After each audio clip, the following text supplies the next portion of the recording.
I made a film called Too Sane for This World, which was 12 interviews with adults on the spectrum. And that's really from their stories, their lives. I worked with autistic people to develop the questions to ask. And so I think it's a pretty authentic film. And, as it developed in the autism community, I found the politics to be pretty interesting. And so I made a film called Citizen Autistic, which was about the autism rights movement and parallels with the gay rights movement and really condemnation of the organization Autism Speaks. And so it had some pretty heavy politics in it. And in terms of autism also, I work in the field. I worked in special education as a teacher, and I wrote a book called Autism and Filmmaking. And so what I specialize in is teaching autistic individuals filmmaking. It's sort of been my thing for over many years. And I find it to be a great form of social skills, life skills, whatever, and we end up making interesting films. And through that, I've had a couple nonprofits that I started. And right now, I'm taking a hiatus from that, and I'm working on a couple films. One film is called Chameleon, which is about autism with women, and which is under not many people have covered that, and I think I know enough to do a good film about it. And then I'm working on another film called Satori, which is about music and the awakening that we have when we kind of first listen to music and connect with music. So it's about the neurobiology, it's about the brain, but it's also about people's experiences with music. And it could be any type of music, really. And so I'm just doing a bunch of interviews of musicians and non-musicians, people, and it's a little more experimental, a little more expressive film. That's cool, man. Really interesting work, and very authentic, very genuine. And I was just thinking, about the concept, the word autism, coined 1912, German autismus, Greek autos, meaning self, morbid self-absorption. But I think the irony is, which is not what it is. Is it? But isn't like that our society? Where now the social media, like endless scrolling, like everything is just could be labeled autism if you're reflecting on what the etymology of this word is. Mm-hmm. Yeah.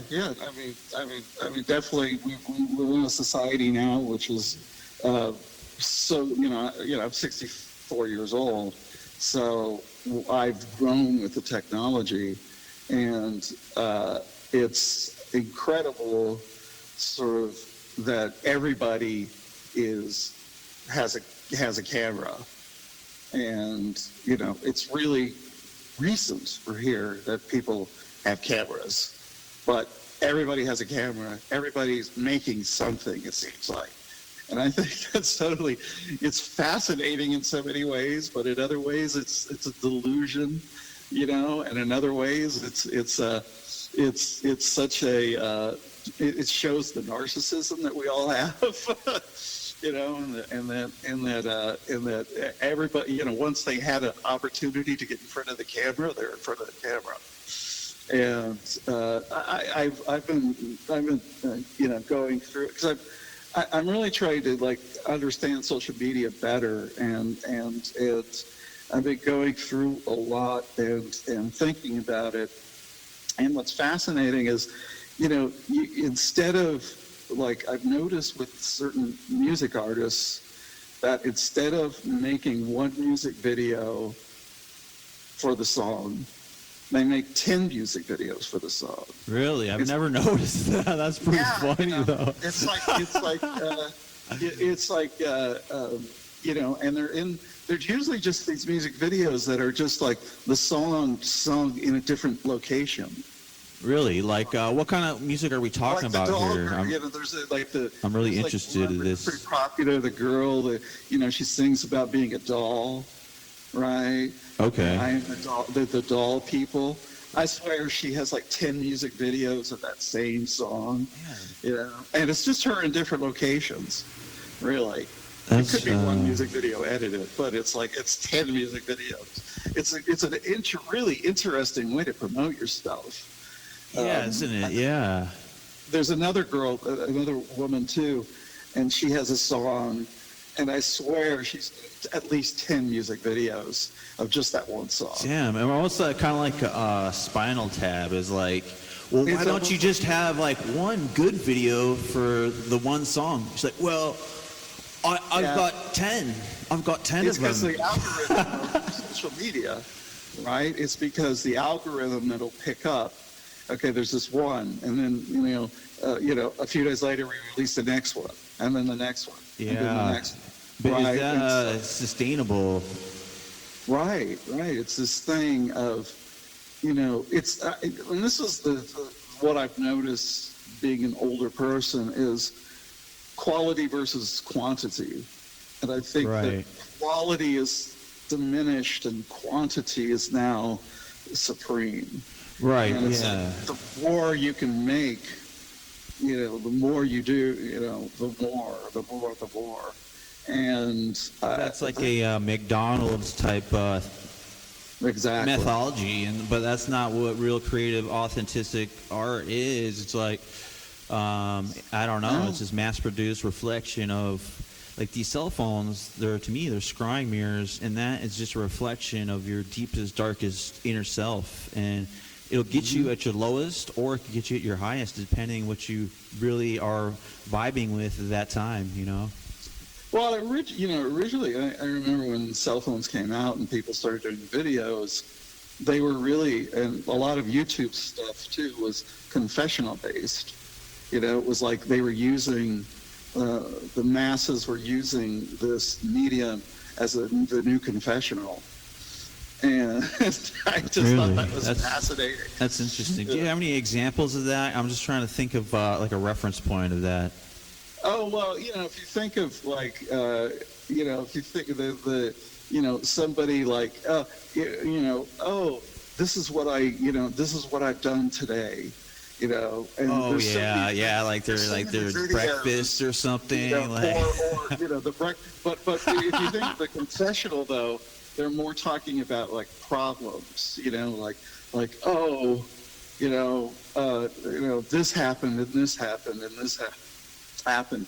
And, you know, videos, you know, originally, you know, a lot of people were using sort of this mass media, this cell phones, you know, for real personal things. And then it sort of shifted over into like being a lot more artistic.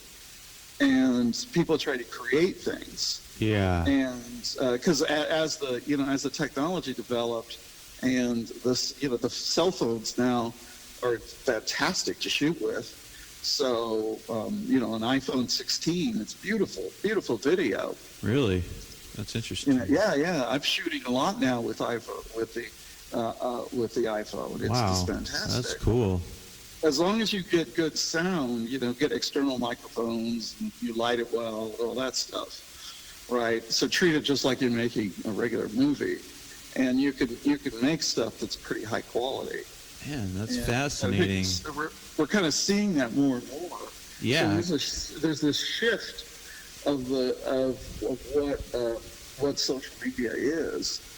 And it's going to become more it's accessible, going to be more authentic, it's going to be more creative, because for the longest time it's just been like a marketing algorithm, like, well, what is the safest investment on us investing on this amount of money into this movie, instead of, hey, what's something I really want to create right here, no matter what like budget we have, we're going to make it happen, you know? Yeah, you know, and I think it's it's an avenue, obviously the greatest avenue for independent film too. That's cool, yeah, because I always wanted to get into it, and just talking to other people that want to, it just, man, it'd be so cool to have like a movie one day, like They Live meets The Matrix, but like in a modern noise context, you know what I mean? Well, if you want to make movies, that's it. Yeah, I know. I have a camera and you stuff. just got to drive yourself to do it. It seems like you got to, know some people though to bring it all together. Like it's a meeting of the minds. It almost seems like to me, Yeah, sort of. Yeah, it's a collaborative process, but it depends on the type of movie you want to make. Right. There's very personal films that maybe just have a few actors and and a small crew, and you could make very personal films, and so it all depends on the on the context of what it's about. And my goal, I'm going to make a couple more documentaries, and then I want to shift into doing narrative again. I've made like narrative films, but short films, and I made some not so good feature films, and I want to shift into narrative, but I have books that I've written. I've written 15 books. Oh, really? So, can you talk about those a little bit? I was unaware of that.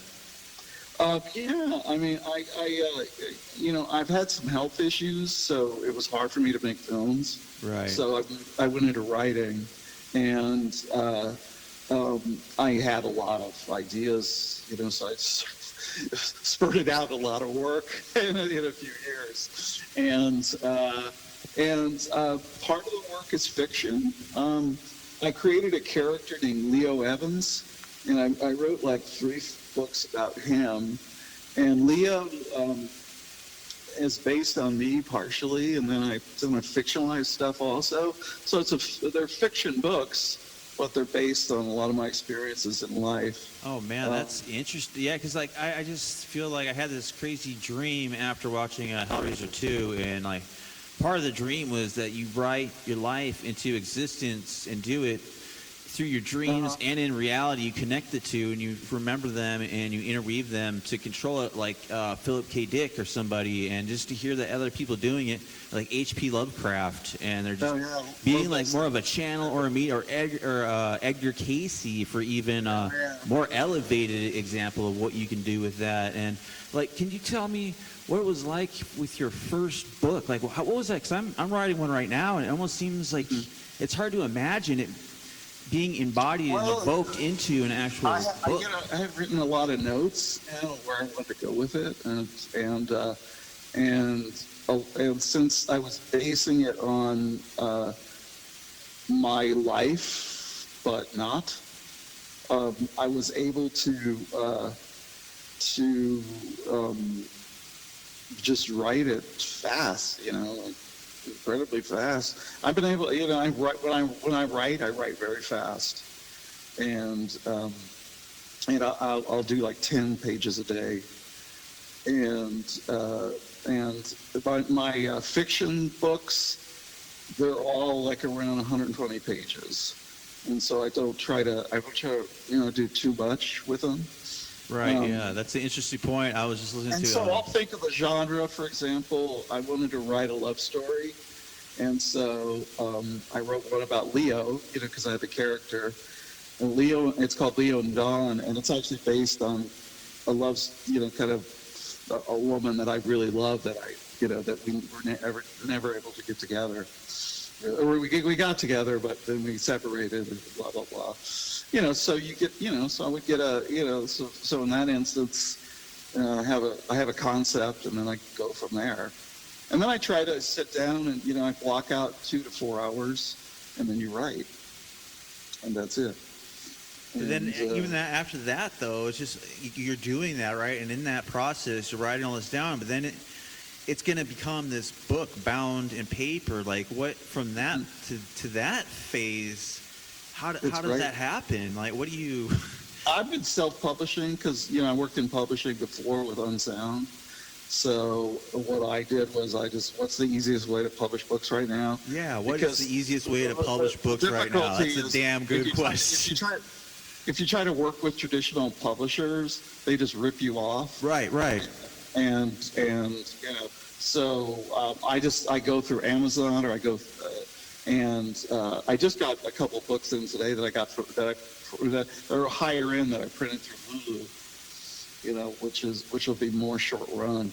Nice. And that is very cool, man. Yeah, and a lot of people knock Amazon, but I there's benefits in everything. It just depends how you use it, and book publishing, that's a good. And it's like the billionaire, and we hate him and all that, but you gotta use your resources. You do, you really do, man. You do, and then but that's maybe we could that'd be a good transition to like just kind of transcending thinking beyond that, maybe independent book publisher that focuses on more DIY or like underground aesthetic things, and that's what cassette culture, I've also done, in terms of books, I took my film, The Great Cassette Masters, which are interviews with all these great people who've done, cassettes throughout the years, and who really are the,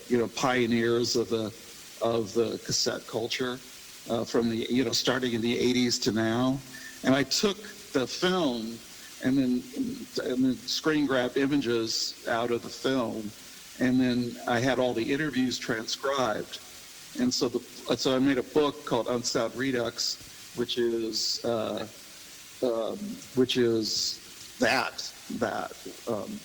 because it also has like other interviews from other, because I did a film about Hunting Lodge, the band from Port Huron, Michigan, and I did a film about Negative Land also, and so I put that in the book too, and The Great Cassette Masters in the book, and then I made a film called Ziners, which is about zine culture.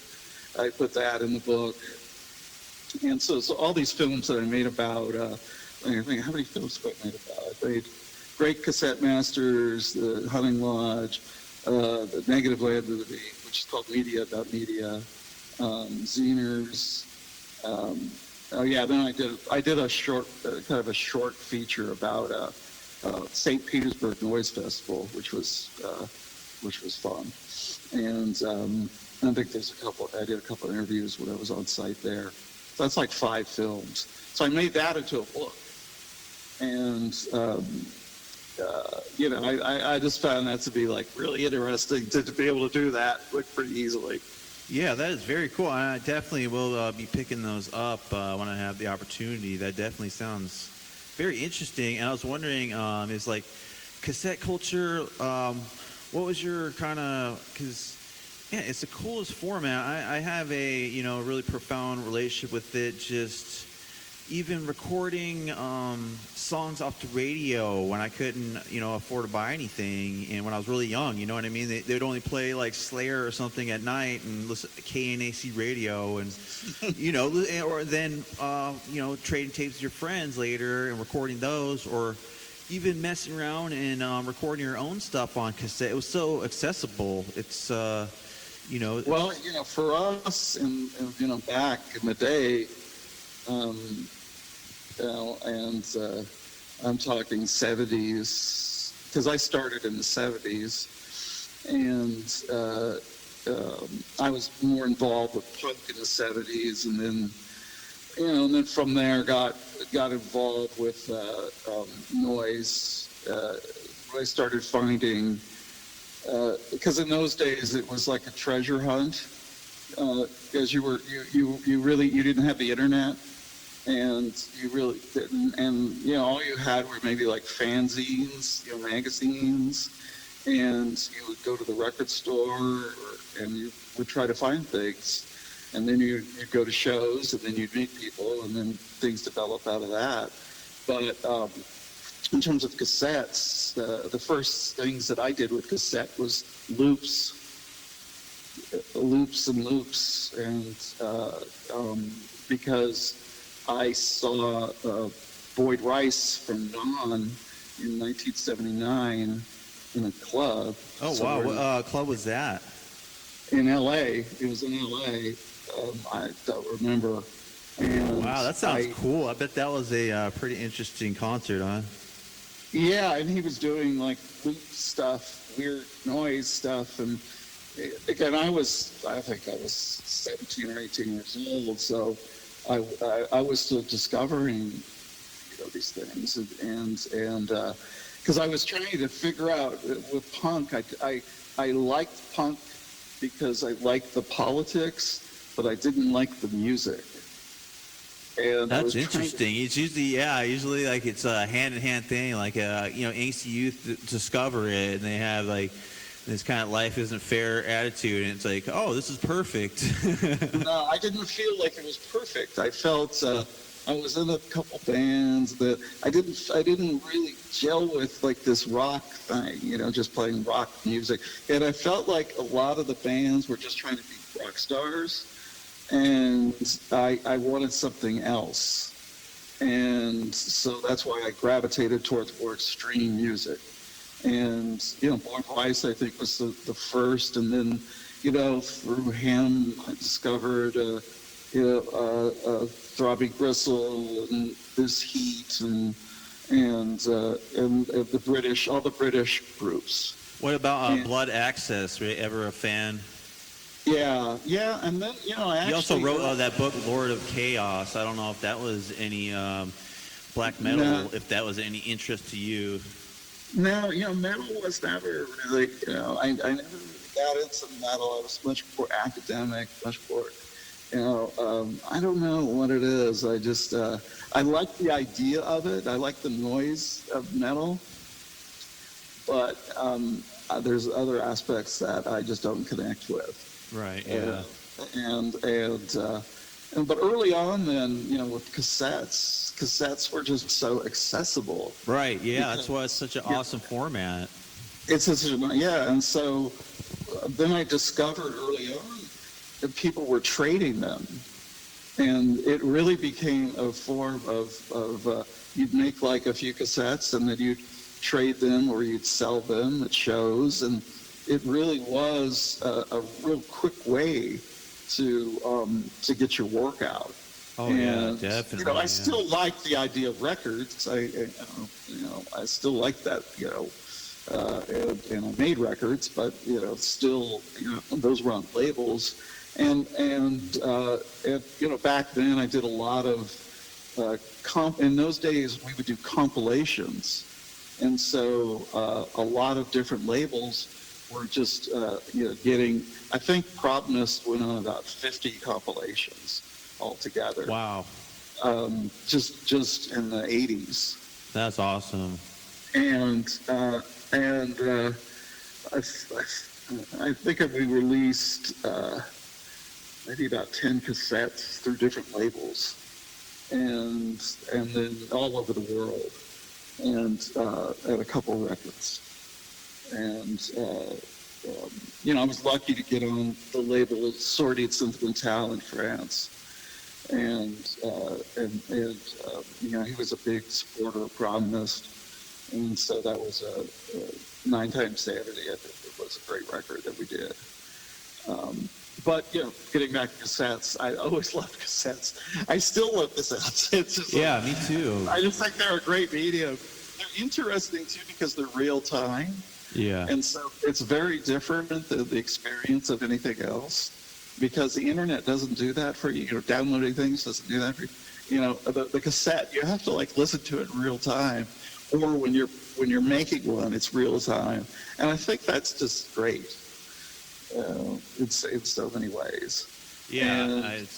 So I think the format is had its period where CDs came and nobody did cassettes, but I think cassettes have kind of come back now. I go onto eBay and I see my cassettes for sale. It's the originals. Oh wow. Very expensive too, and because I don't sell the originals, so it's the original ones, and so that kind of shows you that cassettes have come back. That's why I made the film too, because I made great cassette networking, the great cassette masters film. I really had the concept that I wanted to do people who were still doing work, and not people who just retired. Right, because that's how much documentaries are. It's like, where are they now? And it's like, well, what's going on right now? Exactly. I wanted really to see like the active artists. That's cool. That is cool. And then to show the history of, oh wow, this person's been doing this for like 35 years.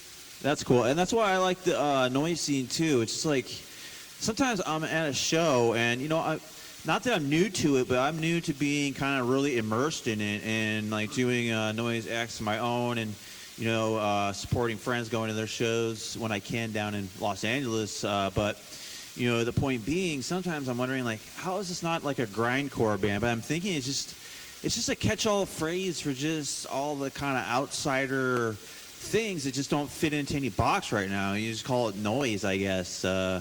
Yeah, I think that the concept of noise is that it's interpretative. It's how you interpret it.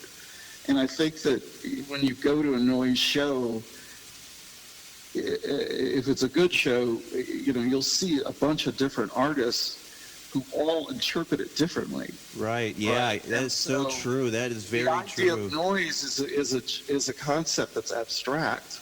So what is it, right? And so it's not just. It could be just or it could be something else.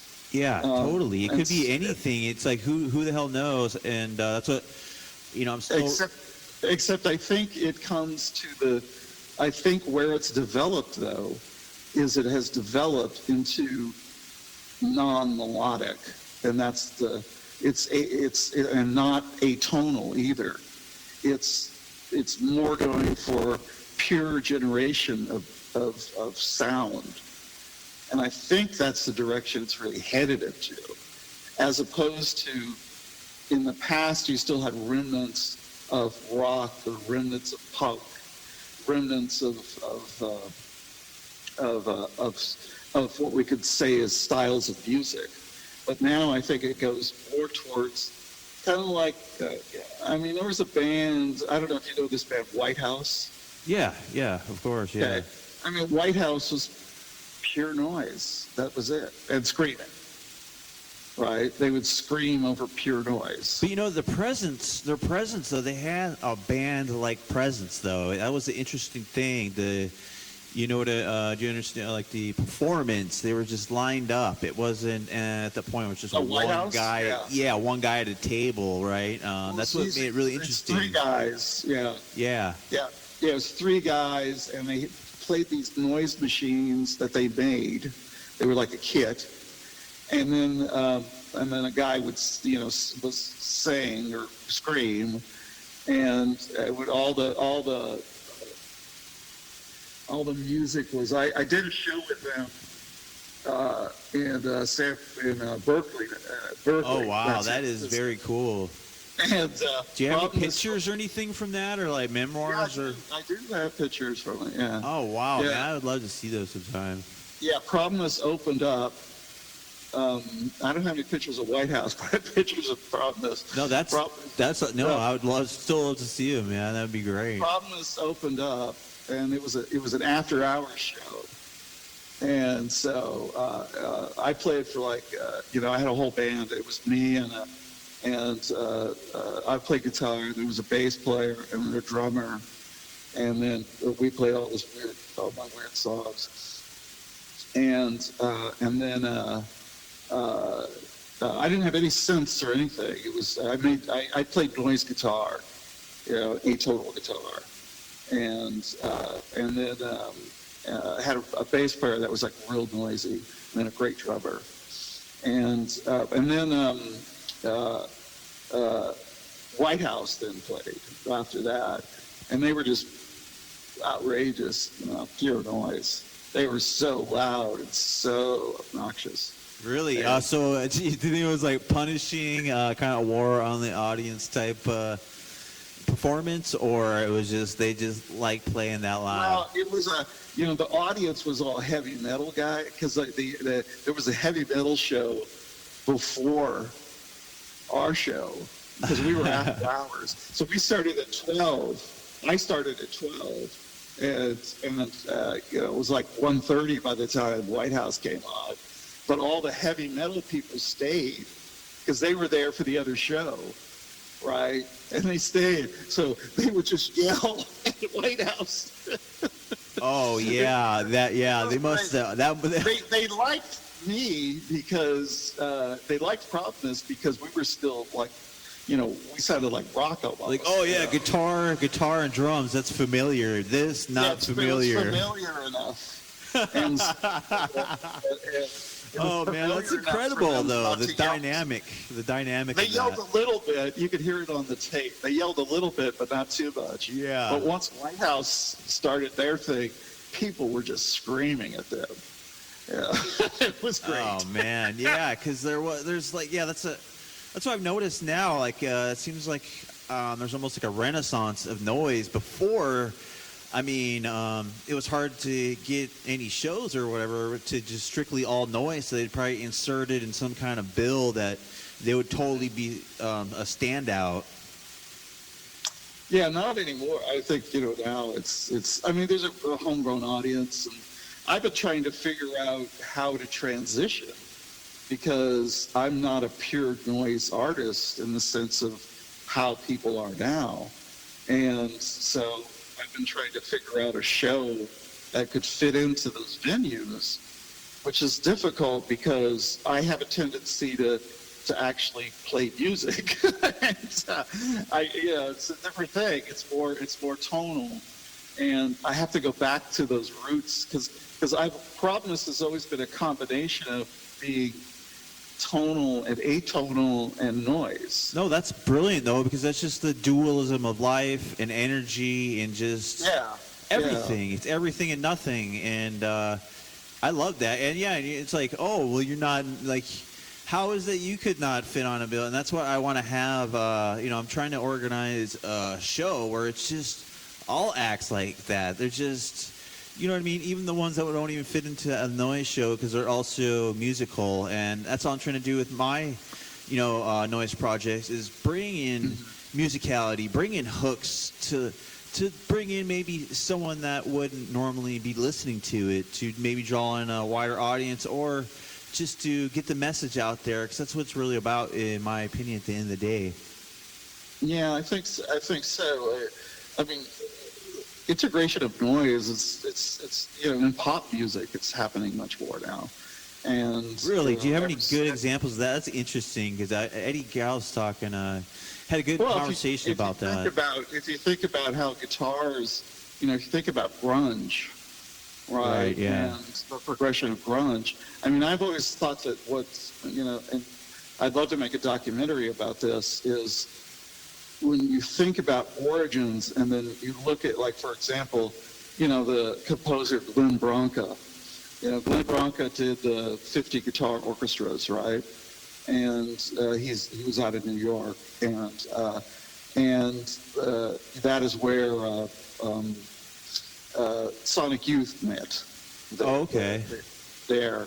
And, I think they had, maybe they hadn't met before, but they played with, a lot of people played, a lot of guitarists played in those orchestras.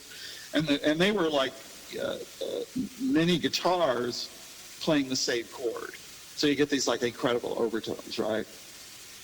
But, if you think about it, then, you have Sonic Youth, and you have, that influence of real, the originals.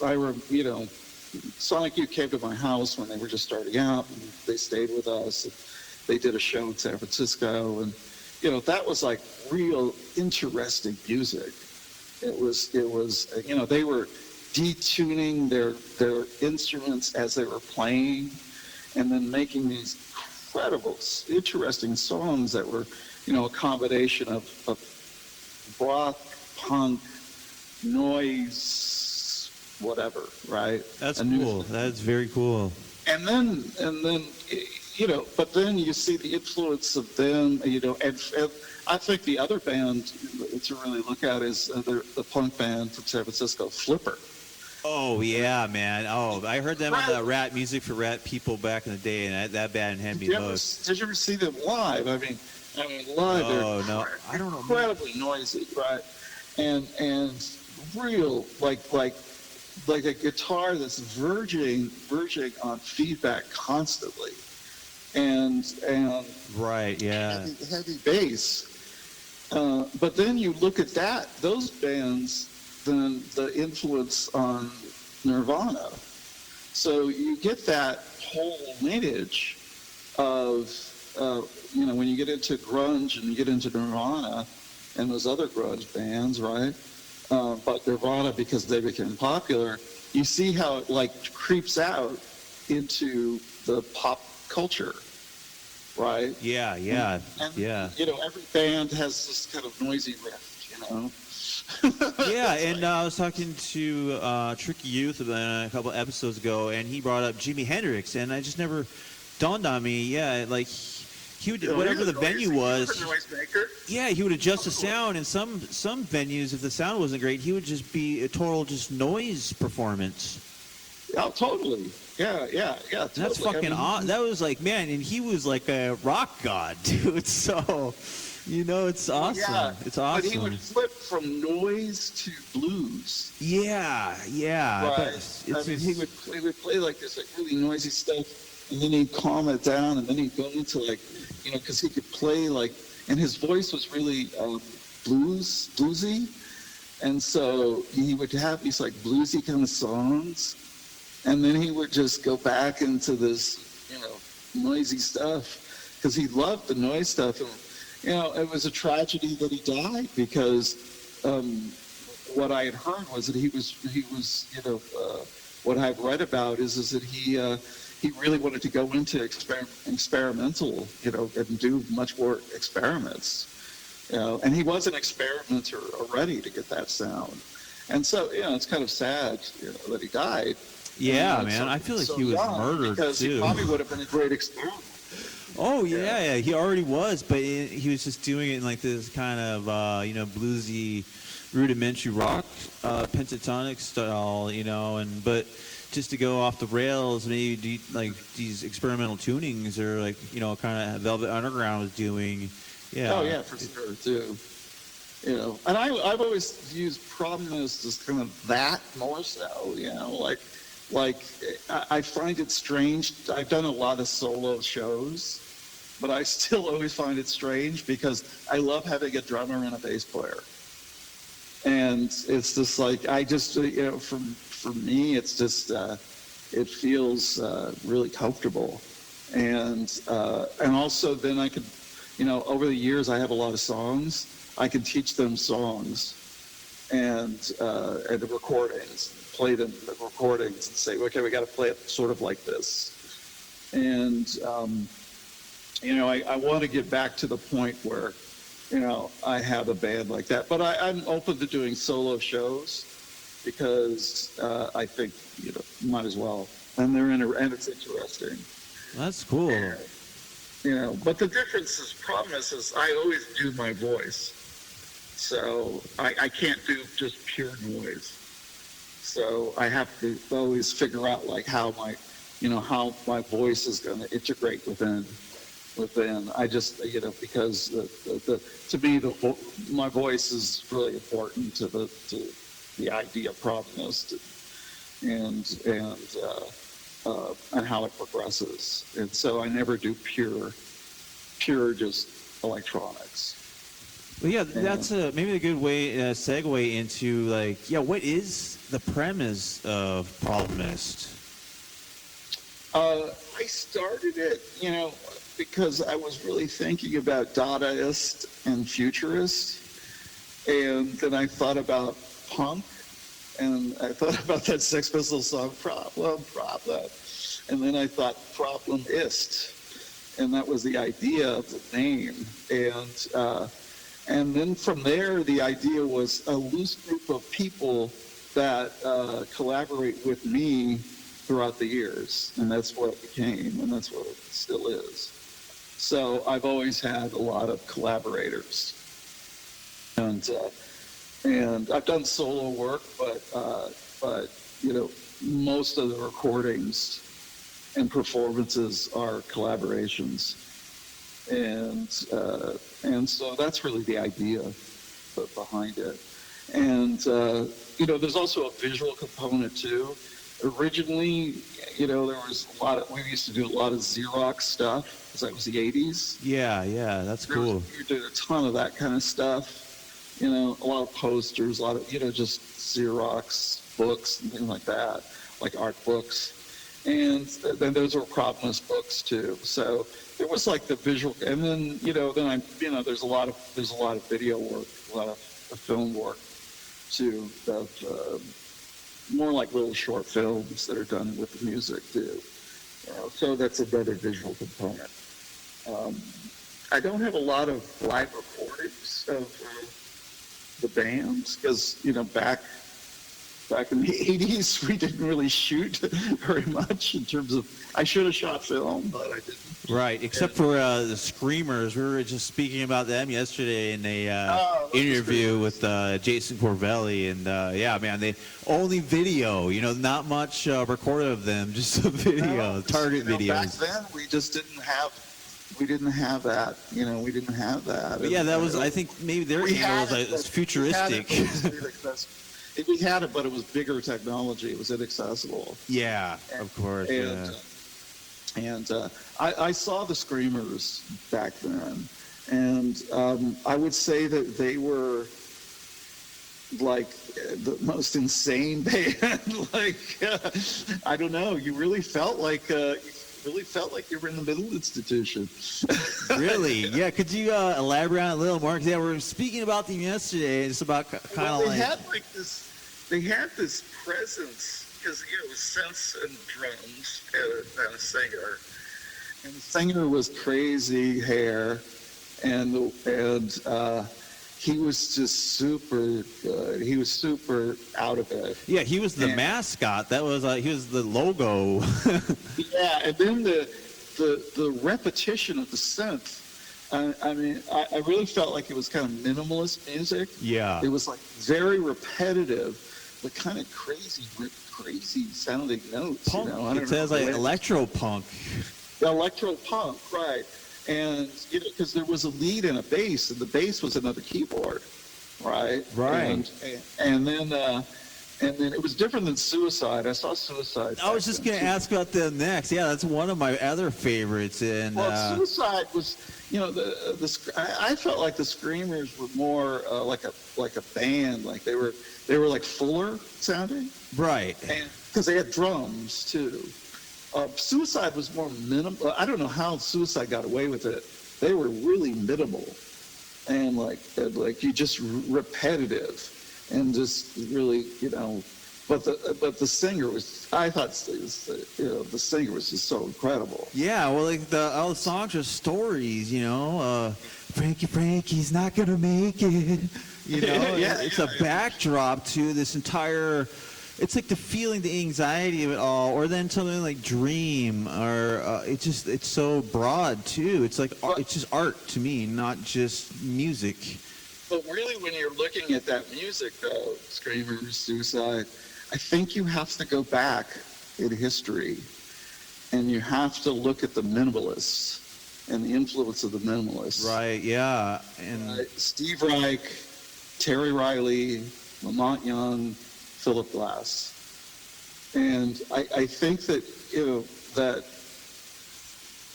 that stuff right there, that idea of the repetition, I think that's important in terms of when you're looking at bands like the Screamers and Suicide. Definitely I do too. And that repetition, of the keyboard, which I think is just fascinating. Yeah, very fascinating when you look at history. And minimalist music. I don't play it, but I love it in many ways as an experience. There's nothing like going and listening to this repetitive, incredibly complex melody that's playing. Because it's not, it's not atonal. It's different than Cage or something. It's different than the atonal music. Yeah, so yeah. I think that it's, I think that it has, since it has melody, and there's nothing. I remember, when I was a teenager, I heard Einstein on the Beach for the first time, and by Philip Glass, and I was incredibly influential. That's why I got out of punk. Practically was like, oh, we got to do more than just this. And I was in these bands in the 70s, and I would just argue with the people. And I would That's great. No, I don't know. Let's play it this way. Let's just scream. That's fun. I had the same experience. I remember the bass player. I was like, I don't like when the bass guitar are doing the same thing, and then they didn't understand what I was talking about, and they just make fun of me the whole time. Like, no, Mr. Guitar that wants to do his own thing. Yeah, you got to play this same melody. You got to do this. There's all these rules. It's like that's not what it's about. It's like making it sound good with doing your own thing. Like those bands that sound like they're on the verge of clap singing, but they're cooking at the same time. Exactly. That's the magic. That's almost like jazz, or even just. You think about frequency or singing bowls or gongs or any of these ancient, instruments. It's just noise. It's just what we're doing, and that's what the repetition is. Something tribal, and it's something hypnotic, and it's something spiritual. Yeah, I do, but I do think that you getting back to what you said about falling apart. I do think that there's an aspect which is really, because I did feel like, with going back to the Screamers, is that it seemed like it could fall apart. Right, yeah. I mean, and to me, it was like Flippers was the same. It seemed like it could just all end, right? And to me, it's this idea of the end, which is incredibly interesting. Like, it's so something else and so chaotic that you're experiencing something really different. Because when you see a band, oh, I love this song, it's together. We use that word together all the time. And I love the experience of chaos and it falling apart. But not quite. It doesn't quite fall apart. It still stays together somehow. Well, yeah, it's the dualism. Like you're saying, noise, that's musical. Exactly. It's just, you're experiencing two things at once, and that's basically the human condition or desire all the time. It's like, one thing or the other. Well, you want both, and you're never satisfied. And if you had eternal happiness, well, then you'd wish for sadness. And you know what I mean? Yeah, I always felt TG was that. Throbbing Gristle, like you weren't quite sure if it was going to happen, like the way, the expectations that you have, because the music, in some ways, it's such a hybrid of different things.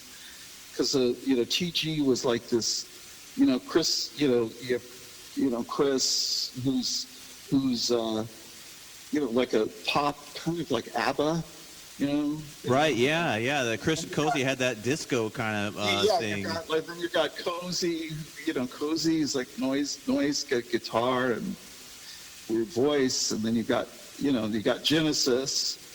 We'll use his name Genesis instead of going to, because I know that he changed genders and everything. Right, But Genesis then, with bass and also, like the punk lead singer, sort of, and then Sleazy is a noisemaker primarily, right? Right. And so you've got all those elements somehow working together, which is why the band was so interesting. Is because it somehow worked, Yeah, it worked very well, but it was like they made it work though, they. Yeah, but then it splits off into Coil, Chris and Cozy. That's one of my favorite projects there. Like, I'm into a lot of metal, but that's the total palate cleanser there is Coil. Yeah, right.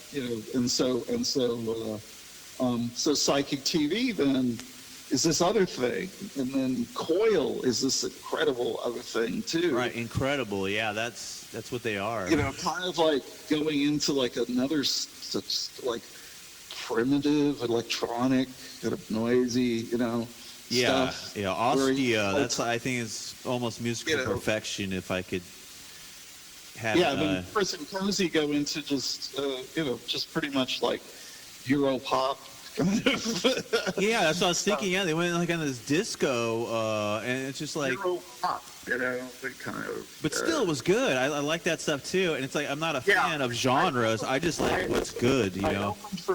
I opened for Chris and Cozy in L.A. Oh, you did? That's it. When was that? That was 80, maybe like 88. Oh man, I wish I could have been there, man. I wish. Yeah. It was just me alone. I just did solo work. Yeah. And what was LA like in the 80s then, with like noise, it's kind of, or even like Marshall Industrial or things like that? It's like a whole different world. I lived in world. San Francisco, and I would come to LA, I spent my teenage years in LA, and then I moved to San Francisco when I was 19.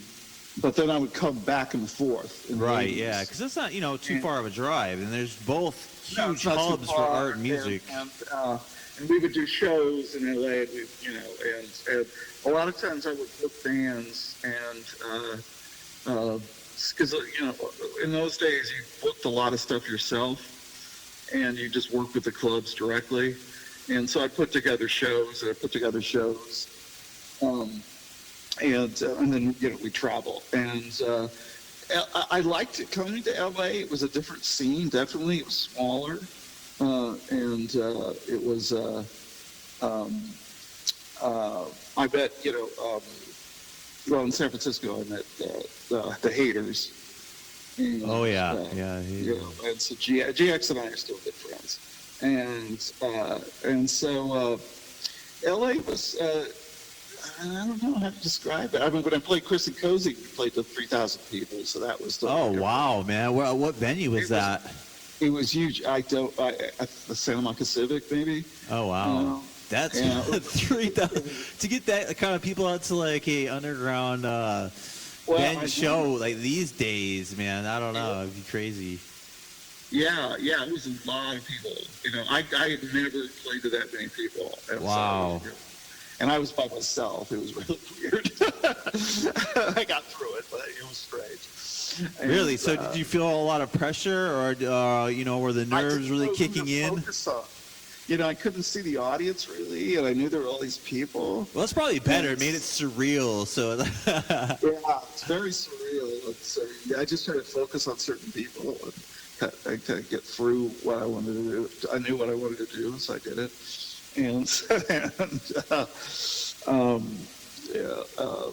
you got to, if I step back, and my background is actually in performance art, and I got into that really when I was in college, and studied performance art extensively too, and so I had this other side where I was doing, and I also studied theater. So when I went into doing, really when I cross over to music, my music was, I've always been very theatrical on stage. So I don't just stand there. And it's good though. That's important to actually feel it the entire performance, and those are the best performers. Yeah, I try to.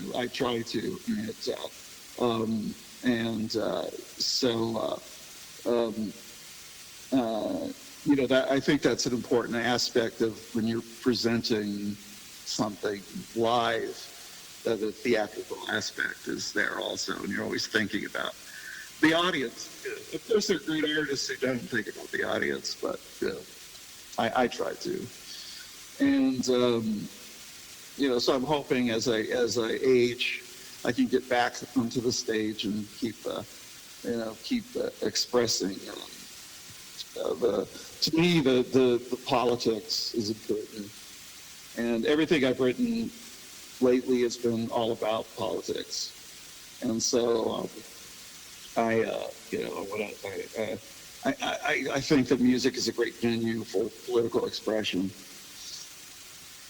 Yeah, and I always hear the pen is mightier than the sword. I see so much injustice and just terrible kind of things going on in the world, and the best thing to do is just to pick up the pen and write about it, and write songs, document legal documents, whatever you got to do. And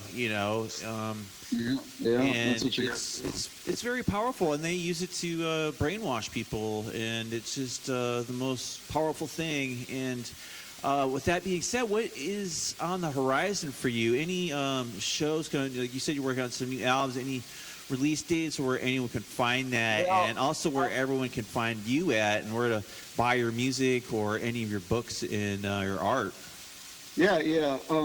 I'm working on shows. I definitely want to tour. I'm working on trying to get healthy enough. I have stage 4 kidney disease, so. Oh, I'm sorry to hear. I remember we had this scheduled like a couple weeks ago. You're in the hospital. But I'm so happy to hear you recovered, though. That's like the first step, And I'm on dialysis, so it's hard for me to travel. Oh, I can imagine. Well, man, I really appreciate your time, and thanks for joining me. I know you're in that condition, but still. So my plan is to play some shows. I'll play in Maine because I'm in Portland, Maine. I'll play in Boston. I'll play in Philadelphia, New York. And kind of do those the sort of area, that area. Yeah. The East Coast. Once I feel like I have a good show together, then I'll start doing that live. I think soon, and then from there, I know that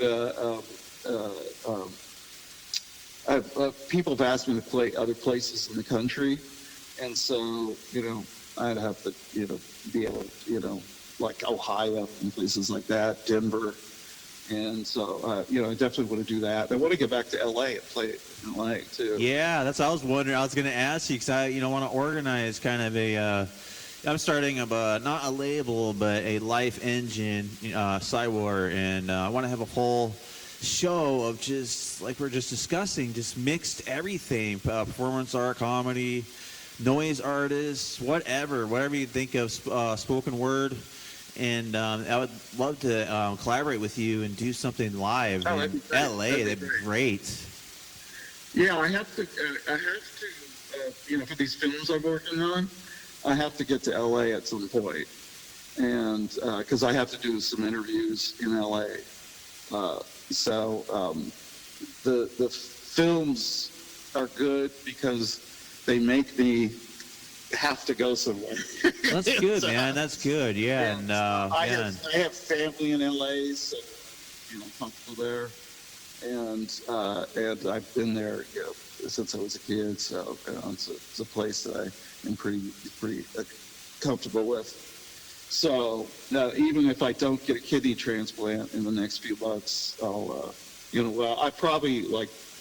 I'm trying to get one in the next few months, but who knows when I'm going to get it. But still, I can travel on dialysis, and because I have to have dialysis 3 days a week. Okay. Yeah, that sounds like a really rough road, man. And listen to this: if I don't have dialysis, I will only live for 2 more weeks. Holy smokes! We can't have that. We need you around, William. We got a lot to do. We got stuff to do, man. So if we could just pause for a minute, though, William, and just everyone listening, just keep William in your thoughts. Like, it's just energy. It's psychic energy in your mind, and please send him your healing thoughts and energy and prayers, because we need him. He's a good guy, and you're doing great stuff, William. And thank you. Everything you've done so far is just so much, and it's just But hopefully, this will only make you stronger. You're gonna come back. We didn't even talk about Unsound. Unsound was a great project. Yeah, let's dive into that. Let's what was like one of the biggest highlights for Unsound with you? Well, I mean, there's a lot that we could talk about with that. And would you ever reissue anything Unsound? Yeah, we started it in '83. We were inspired by research. Research had done the Industrial Handbook, and we felt like it left out a lot of people. And I liked the Industrial Handbook, but I just felt like it was missing, like a lot of people. And so, right, not just myself, but like just missing other people that I really thought were great, And so we started the magazine. Then we did 10 issues throughout the whole span. We produced about 4 every year. And we would have, it's like a regular magazine. We would have ads and, from all kinds of different places. And not, record labels and record stores and people who had cassettes. And so, we funded it through we funded it that way. And in those days, you didn't have Amazon. You printed. Right. You had to go do like offset printing, and so I had to learn all about that, and really, I had to learn about how do you distribute it. I would go to, I would just drive around and go to record stores, and say, here, take my magazine, on consignment, and you get subscriptions, and I think by the end we had about 1,000 subscribers. Wow, that is crazy. 1,000 a month? No, 1,000 subscribers. Overall, that's okay, that's overall. Crazy though, man. Yeah, to think that many people worldwide into this underground zine that is just spread across kind of word of mouth, and no internet, no cell phone. No. Yeah, we would print and then run out. Wow. It was, and I decided that I wasn't going to print more. That was it. And I decided, because at a certain point the magazine was like, I had to make a decision. Do I become more commercial and try to be like Wired or something like that, or like Option, which was another magazine at the time.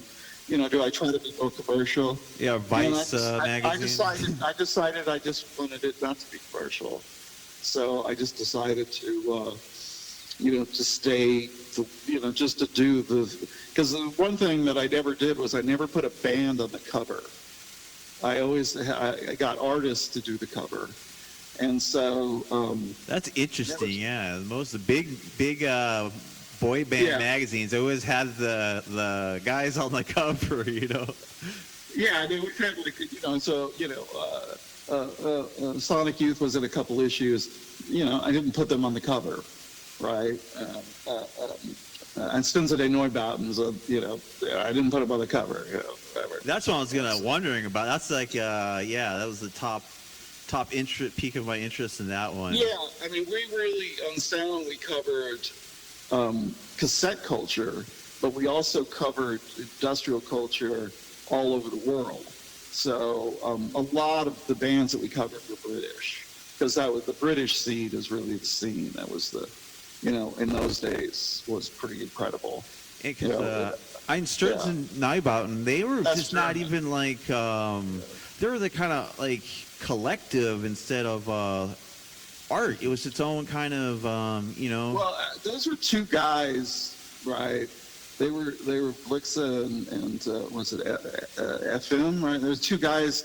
They started in high school doing this like noise stuff, and then it just developed out of that. So I thought that those first records were great. Yeah, and then developed into Collapse. Right, and then over the years, you just develop into different things. Yeah, you do, and that's wonderful, and that's what makes me wonder, like, if But a guy. live. I don't know if you've ever seen them live. I saw them live. I saw them live. They came to San Francisco, and this was when they were still very raw, and it was quite incredible in terms of how they were able to get the power tools to be like so rhythmic. And so Yeah, and who else was doing that at that time? And that's what made them so interesting. In the Well, you had Mark Pauline doing the noise, the sort of noise.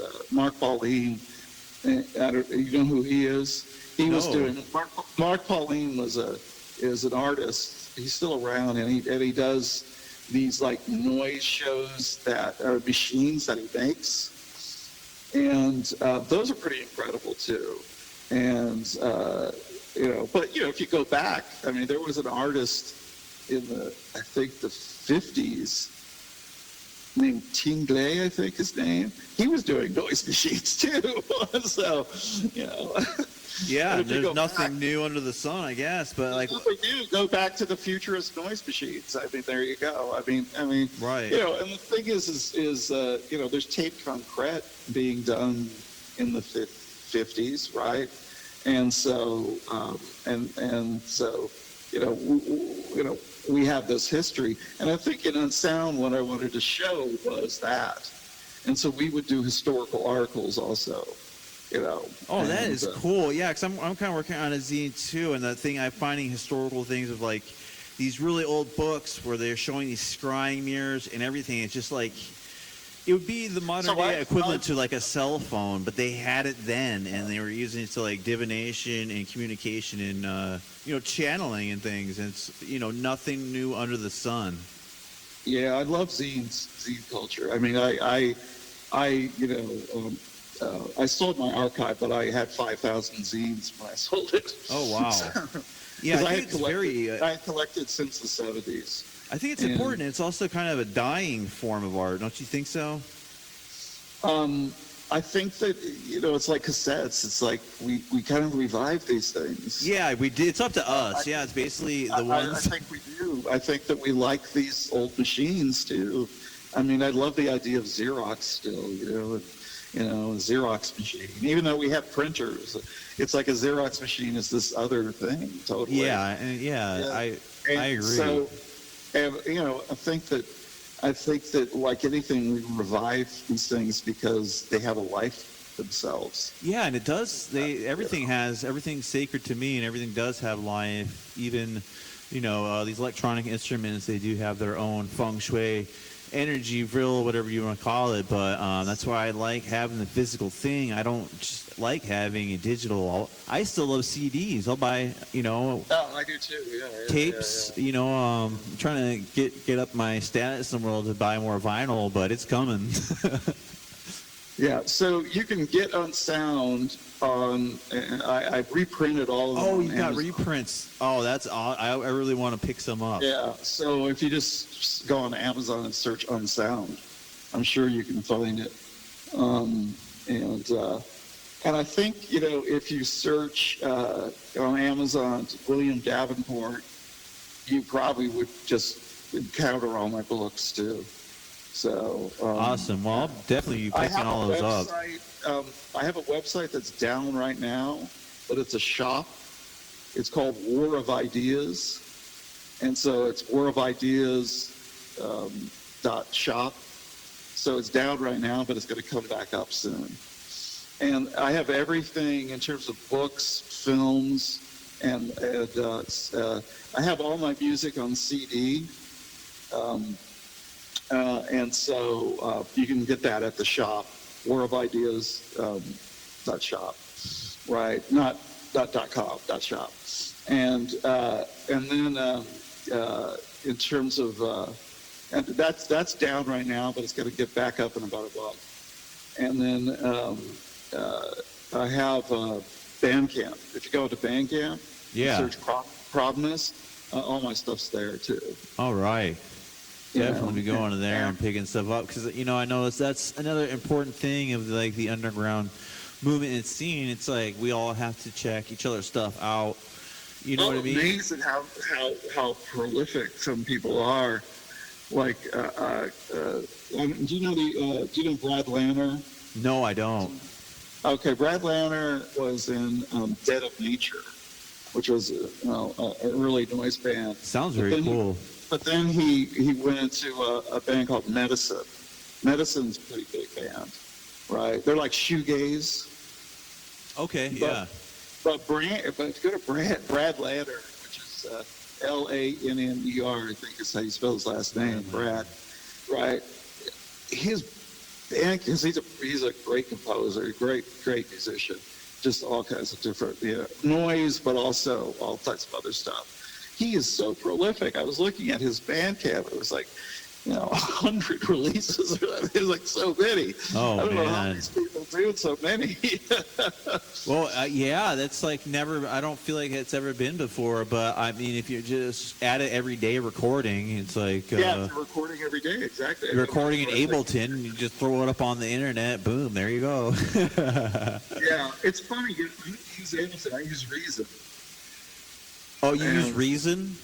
Yeah, I've never really learned Ableton, and I use Reason and Pro Tools. Okay, yeah, I just prefer the Ableton. It's like you can do a lot of loops and things like that. But yeah, a lot of people I know use it, and I've never transitioned over because I learned Reason, and I know it. So yeah, I don't understand the reason for that, but hey.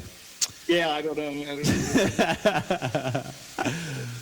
Well, I said we keep it to about an hour. We're over. I really appreciate all your time. Is anything else you want to say in closing? And just, man, I know, you got your health issues, and everyone, please help William. Let's pray for you, man. We need you around. I love your work, and yeah, thank you. Man, I want to meet you in person. Every guest so far, most I've met in person. Hopefully we'll meet in person someday in Los Angeles and do something cool, Yeah, definitely. I want to get out there. I wanted to do a show with the Haters. Oh, yeah, man. Like Problemist, the Haters, and, a couple other groups would be great. Eddie and I were trying to get that together, but we didn't get it together when I was in L.A. But I'm just going to try to stay healthy. I've died twice in my life so far, so I don't want to die again. No, yeah, man. Yeah, life is a beautiful thing. Third time would be the charm, and that would be it. No, hopefully not, because it's a wonderful thing to be alive and do things. It can be painful. We go. I've been going through a lot of pain things lately, but it's just when times are good, it's all gone. You're just in the moment. You forget about it all, and it's just like nothing ever happened. But believe me, for me, waking up every day, it's new. Well, that's good. Every day is a blessing and a gift, and that's why I'm trying to be productive and do things and express myself, get art out there, because for the people that who've fallen and the ones that can't, just keeping that life force alive, keeping the zines alive, keeping those cassettes coming, and keeping the flame in the temple just flickering all night long, Sure. Okay, well, it was nice talking to you. Well, you too, William. And I want to thank you one more time, and thank you to all the listeners out there. Go check out the Problemist Bandcamp. Pick up yourself a Unsound zine, like I will be doing, and some more titles by William Davenport. And thank you one more time, William. We'll have to have you back. We barely scratched the surface here. Okay, take care, man. Okay, thanks. You too.